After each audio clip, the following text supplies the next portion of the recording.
परमपिता परमात्मा पूर्ण ब्रह्म सर्व सृष्टि रचनहार कबीर परमेश्वर जी की असीम कृपा से आप सभी पुण्यात्माएं सत्संग श्रवण कर रहे हैं। मानुष जन्म दुर्लभ है, ये मिले न बारंबार।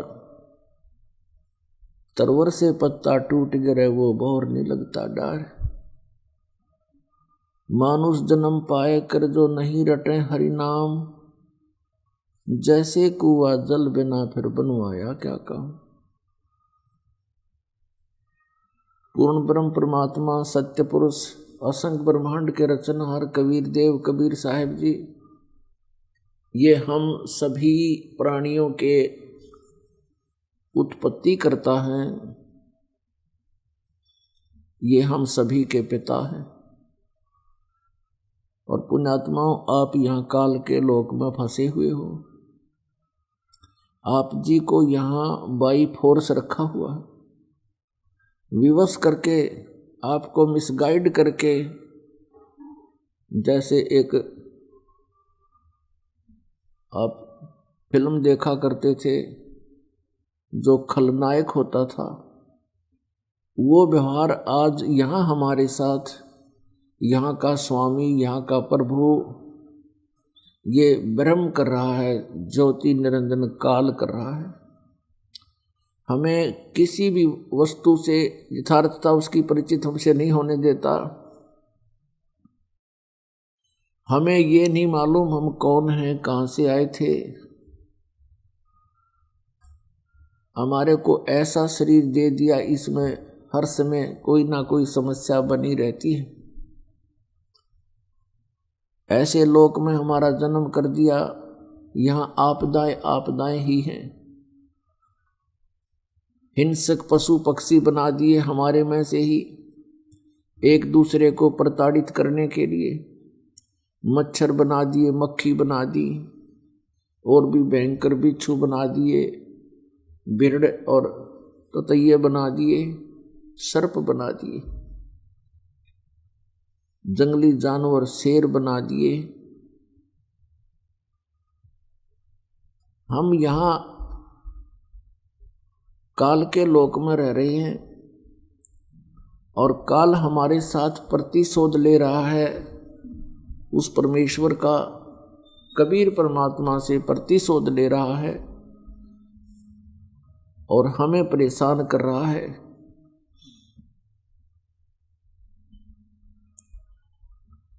क्योंकि हम उस परम पिता के बच्चे हैं, और इस काल भगवान ने सतलोक के अंदर एक भयंकर गलती करी थी,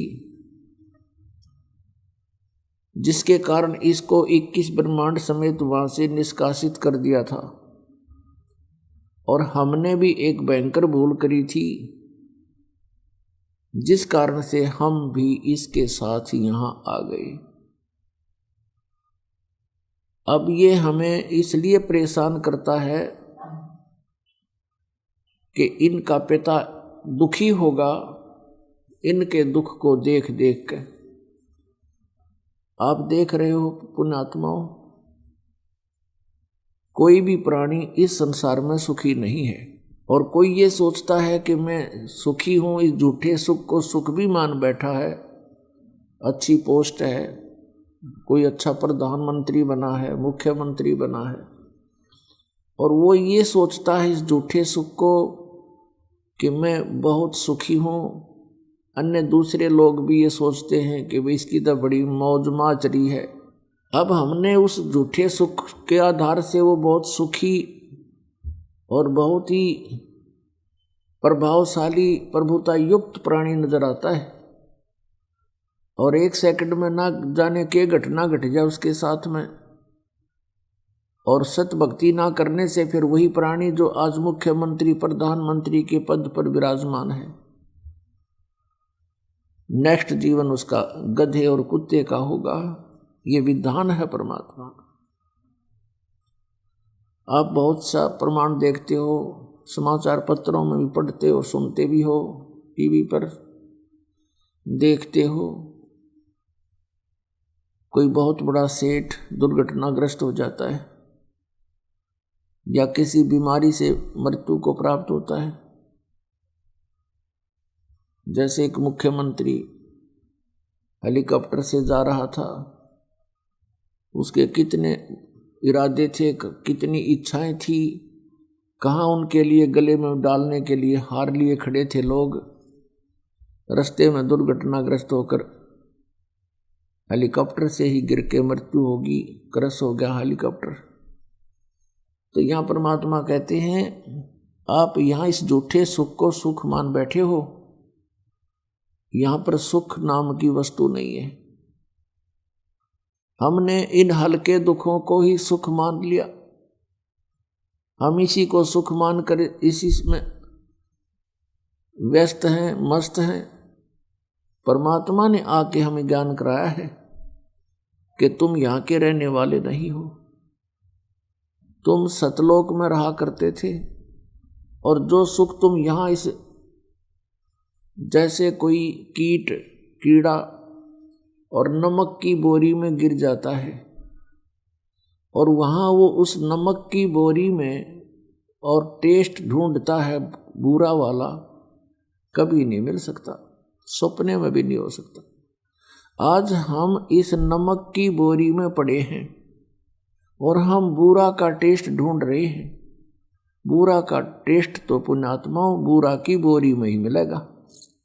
वह बुरा की बोरी है सतलोक, सचखंड, उस अमरलोक। और जब तक उस बुरा की बोरी में हम नहीं गिरेंगे वो टेस्ट आ ही नहीं सकता, चाहे कितनी कोशिश कर लेना। समझदार को संकेत बहुत है। और परमात्मा ने आके बताया है कि वो सुख जिसे तुम छोड़ आए, अब तुम्हें वो याद आ रहा है, यहां वो मिल नहीं सकता।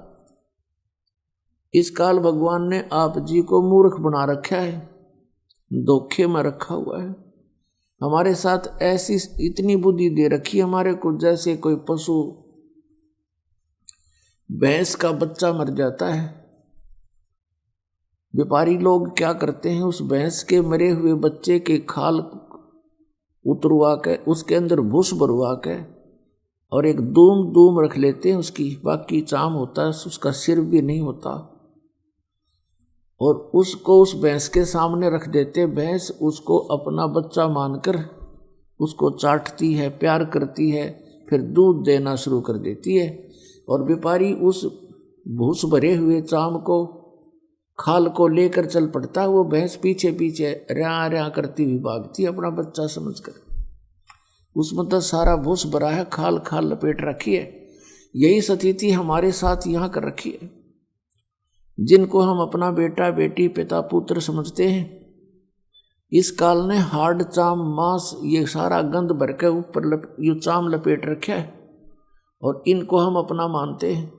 ये इतनी सी बुद्धि दे रखी है हमारे को।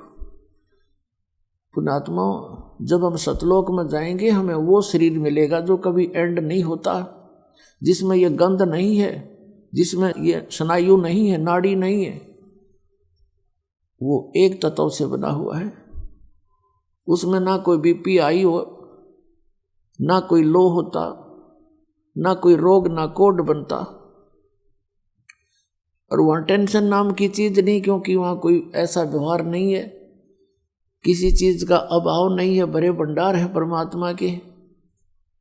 सतलोक के अंदर सब वस्तुएं उपलब्ध रहती हैं, वहाँ कोई वस्तु खराब नहीं होती। वो ऐसा लोक है,